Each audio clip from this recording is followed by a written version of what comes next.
My name is John, a young man who just moved out of his parents' house at the age of 20. In search of a lower cost of living, I decided to move to the small town of Ranival Bay in southwest Michigan.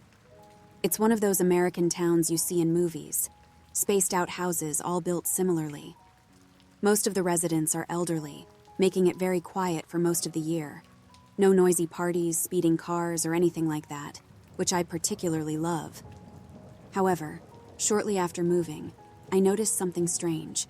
My neighbor, Mr. Anderson, has the peculiar habit of lighting a candle every night, religiously at 11:50 p.m., and placing it in his window. He stands there for about 15 minutes, gazing at it, and then goes to sleep. On nights of strong wind or rain, he tends to shield it with something similar to a lantern. I really wanted to know what that was all about. Was it a superstition? A local tradition? Ancient enough for only the oldest of elders to remember? I didn't even know how to ask him about it. I briefly mentioned it to an elderly woman, Mrs. Percy, a very kind neighbor who would often show up at my door with sweets and cakes. When I asked, however, she simply changed the subject, and this happened more than once. One day, I gathered the courage to approach Mr. Anderson directly. I walked up to his door, nervous, and knocked. He opened it with a friendly smile, and I, hesitatingly, started asking about the candle. He listened to my question, and for a moment his eyes seemed distant, as if recalling something. Then he simply said, "It's just a family tradition. Nothing for you to worry about, young man." Unsatisfied with the vague answer, I tried to insist for more details, but he politely closed the door, saying he preferred to keep family traditions a secret. I was frustrated, but my curiosity only grew. I decided to search for information at a small cultural center in town, hoping to find some record that explained the tradition or someone who could shed light on it. However, my effort was in vain. The files were scarce, and the few available details about Ranival Bay didn't mention anything about lighting candles. I tried talking to the officials who handled the center, but they acted similarly to Mrs. Percy. Gradually, all this denial of information became an obsession for me. I waited all night by the window, just waiting for the moment when he would light the candle. On a holiday eve, I even stayed up all night to see if the candle would go out or when he would remove it. He removed it at exactly 5:55 a.m. I was running out of ideas. For a while, I even kept an eye on the neighbors' houses, watching if they would do the same. For some reason, only Mr. Anderson had this habit. With few options left, I went for my emergency plan. On that day, exactly at 11:50, I placed a candle in my window and lit it. It had been an intense workday, and I really needed to sleep, but I couldn't now. I sat in an uncomfortable chair in my room, facing the candle to avoid falling asleep. It didn't work so well because slowly, Orpheus called me with his sweet song, leading me into Hypnos's arms. I was relaxed, unconscious, when I heard a noise that made me jump from the chair.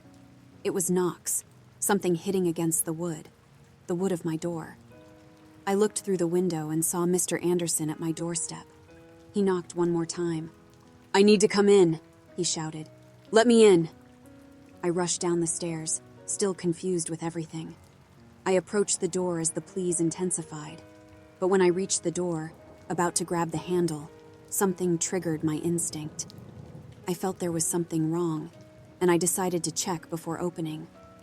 I approached the peephole, staring at the one who disturbed my sleep. He was there, the familiar neighbor, but different.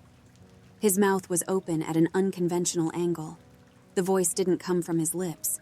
It seemed to emanate from the black hole that was his mouth. His eyes darted frantically from side to side, unfocused on anything. From his chin, a thick foam dripped, forming puddles on the floor. His arms, now bleeding and twisted, seemed crushed by the wood, judging by the way they contorted. The blows intensified, almost as if the door was about to come off its hinges. I ran to one of the cabinets and pushed it to block the passage. It went on like this all night until 5:50 a.m. I wondered why no neighbor woke up with all this racket. I saw him through the window, returning home, entering, and exactly at 5:55 a.m., appearing at his window to remove the candle. The rest of the day was a nightmare.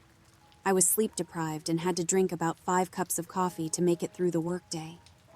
This sleepless night left me like a human wreck. I had to go to work in that state, and the 5th cup of coffee in my hand felt like an illusory comfort as I tried to stay awake. I couldn't help but think about the events of the previous night. The image of Mr. Anderson desperately banging on my door haunted my thoughts with every blink. At the end of the workday, I decided I needed to understand what was going on. I took the way back home, nervous, tense. The town was shrouded in a peculiar silence, and the lights of the houses hummed faintly. The street was deserted, with no signs of life besides me and the small details that made up the landscape, like the occasional passing car or barking dog. As I approached home, I spotted Mr. Anderson in the distance. A wave of terror hit me, and I thought about turning back, avoiding the inevitable encounter. However, something inside me insisted that I needed to face that situation. He was walking slowly towards me, completely normal. His friendly and welcoming smile was back, in contrast to the hole that was his mouth the night before. He waved when our eyes met. The scene was so distinct from the disturbing image of the previous night that I almost questioned my own sanity. "Good afternoon, John," he greeted, as if nothing had happened. "Good afternoon, Mr. Anderson," I replied, trying to keep calm, even though my heart was still racing. I hoped he would mention something about the previous night, but he continued the conversation as if nothing were different. We talked about the weather, the neighborhood, trivial things that made no sense in the face of the terrible experience we shared. I was eager to get inside, passed by him and went in, but before closing the door I couldn't help but ask, "Mr. Anderson, are you okay?" He frowned, as if trying to remember, but then shrugged. "Oh, the usual, young man. A backache here and there, but nothing major." I didn't know what to think. His answer was so casual, as if I were imagining things. He greeted me, and I saw that there wasn't even a scar, let alone wounds on his hands and arms. Could it have been my imagination? Unfortunately not. I'm well aware of that now because night after night, he comes to scream at my window, saying he needs to come in, regardless of whether I have a candle lit or not. Believe me, I've tried both solutions with no result. I'm really starting to get used to this. It wouldn't be such a big problem until yesterday. I was setting up the desk to block the door, as always. I had already put the furniture on standby when Mr. Anderson started his nightly noise. I was about to go up to my room, put on my headphones, and sleep when I passed by the staircase facing the back door. And then, while my neighbor screamed desperately that he needed to come in, I heard a single knock on the door in front of me. Since I lit a candle in my window, my neighbor asks every night for me to let him in, and now there's something knocking on my back door.